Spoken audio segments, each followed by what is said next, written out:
es algo que es transversal a todos digamos, a todos los países. Tenés Argentina Milei, Boric en Chile, Bolsonaro en Brasil, Petro en Colombia, más arriba Bukele, AMLO, que si no es un político de siempre, tiene un partido que tiene menos de 10 años, en un país como México, es el país más institucional de América Latina, donde el PRI gobernó 70 años, donde después fue el PAN, que era un partido también ya viejo. Digamos, sí, formó un partido nuevo y ganó las elecciones, ¿no? Guatemala con el movimiento Semilla y Arévalo, Noboa en Ecuador, hay una persona que 2 meses antes de la elección nadie sabía que existía, era un asambleísta de un lugar muy chiquito que se llama Santa Elena. Bueno, ¿qué está pasando? Algo pasa, digamos, porque no es un accidente, es una norma, es más una norma que otra cosa. Quizás las excepciones son Uruguay, Paraguay, o sea, algunos países. Pero bueno, en Uruguay también hay candidatos más por fuera del sistema. Yo creo que ahí pasan tres cosas. Voy a intentar, siempre que digo tres, voy a intentar que sean tres.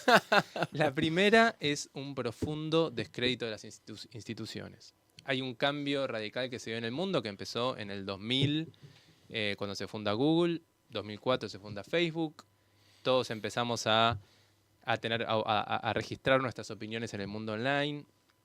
Internet funciona hace mucho, pero realmente los cambios generados por el advenimiento del Internet, sobre todo en el campo político, son más recientes, porque no es tanto el tema de que haya una web o no de una campaña, sino es un tema de que yo escribo un tweet y haya 100 personas de mi burbuja que me digan vamos, no sé qué, y eso genere un montón de visualizaciones, y eso quizás llegue a un presidente o pueda llegar a un diputado que me contesta.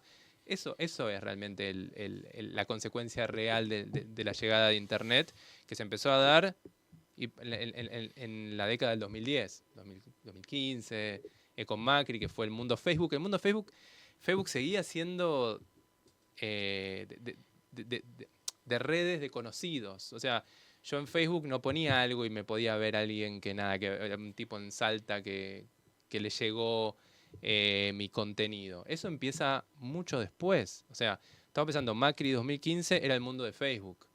Poco después, Alberto 2019 ya era un mundo de Instagram donde sí se empezaba a abrir esa burbuja. Yo escribí algo y lo leía a mis amigos de la primaria, a quienes no veía hace 1000 años y no me veían hace 1000 años, pero sabían lo que pensaba políticamente quizás. Sin embargo, no lo veía a alguien que yo no conocía. Con, bueno, con el nuevo Twitter, con Instagram sobre todo, y ahora ni hablar TikTok, que potencia eso digamos, con esteroides, eh, empieza a salir de mi burbuja. Entonces eso genera una democratización de las opiniones, una democratización de los comentarios, una masividad de la opinión y de todos los temas que generó una ruptura grande entre nosotros y el pasado reciente, entre nosotros y el Grupo Clarín, entre nosotros, entre las instituciones y el gobierno, entre nosotros y la justicia, y entre nosotros y el Congreso. La justicia, el Congreso, los partidos políticos, los sindicatos son de las organizaciones peores evaluadas que tiene la Argentina. Ninguna pasa el 20%. Que la justicia es la que más tiene 20%, que es un papelón. De ahí todo para abajo. El sindicalismo tiene 7%, el Congreso 10%. Estamos hablando de números muy bajos. Todo eso viene de la ruptura entre lo que somos hoy y lo preestablecido. Entonces, bueno, estamos un poco huérfanos de, bueno, ¿y entonces qué? ¿Qué le voy a hacer caso a mi vecino? ¿Le voy a hacer caso al reel de Instagram que me llega? ¿Al que sigo de TikTok? Bueno, empieza a pasar eso. Hoy la gente se informa y se informa y forma su opinión respecto a lo que diga cierta gente que le llega, cierta gente que le gusta, periodistas, canales, streamings.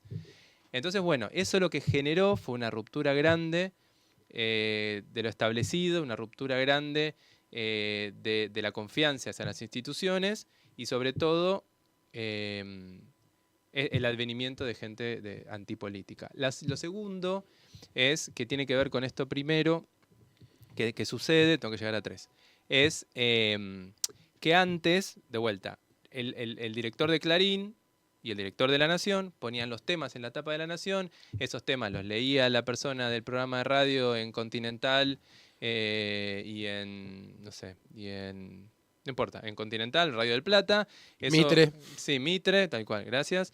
Eso lo repetía el taxista y lo repetíamos todo el día, hablábamos de eso. El noticiero de Telefe lo decía al mediodía y después a la noche, y todos hablábamos de lo que querían estos dos tipos. No lo digo como algo conspiranoico, sino que había poca gente que nos decía sobre qué hablar. Hoy con Internet eso es mucho más grande. Ahora hay 100.000 personas, 500.000 personas que nos dicen de qué hablar, que hacen un reel todos los días, intentan meter, como intentan tener viralidad, inventan temas y siguen temas y esos temas van llegando a mucha gente y quizás de esos temas terminan llegando a la tapa de Clarín, pero eso antes tuvo visibilidad en la red.